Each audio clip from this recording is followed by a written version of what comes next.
At the robot wedding, Bender fell head over heels for the groom's wife at first sight. After being rejected by the bride, he turned his attention to the mob boss's daughter. Bender quickly grew close to her. Just as they were getting intimate, Bender suddenly heard a loud crash and fighting outside the door. Curious, he peeked through and personally watched Donbot and his goons beat up Calculin in public. Bender witnessed the whole thing and became the only eyewitness. And attempted to duplicate his meatball recipe.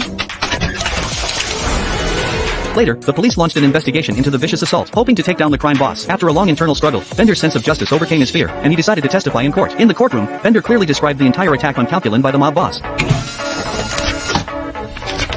The boss's daughter immediately recognized him. The mob boss's face darkened instantly. Realizing Bender had not only romanced his daughter but also betrayed him, he immediately ordered Bender's execution. Fearing for his life, Bender fled Earth. After he disappeared, Professor Farnsworth began interviewing new robot candidates to replace him. The mob boss sent his henchman Francis to apply for the job, intending to infiltrate Planet Express, track down Bender, and kill him. When Zwaberg tried to greet him, Francis punched him in the face. Scared and angry, Zwaberg seated for a moment. Moments later, the professor walked in and gave Francis his first assignment. The crew would travel to the moon to deliver a package as a team. There, they unexpectedly ran into Bender. As soon as Bender saw them, he panicked and tried to run away, but Fry chased after him. The mob boss ordered Francis to quietly eliminate Bender. When the crew arrived at his home, Bender didn't recognize any of them. The professor decided to scan his brain and discovered his entire memory had been erased. Seeing Bender truly didn't remember him, Fry left heartbroken, but Francis deliberately stayed behind, luring him outside to a remote spot to execute him. Just as he was about to strike, Zwaberg suddenly appeared and challenged him, determined to protect Bender.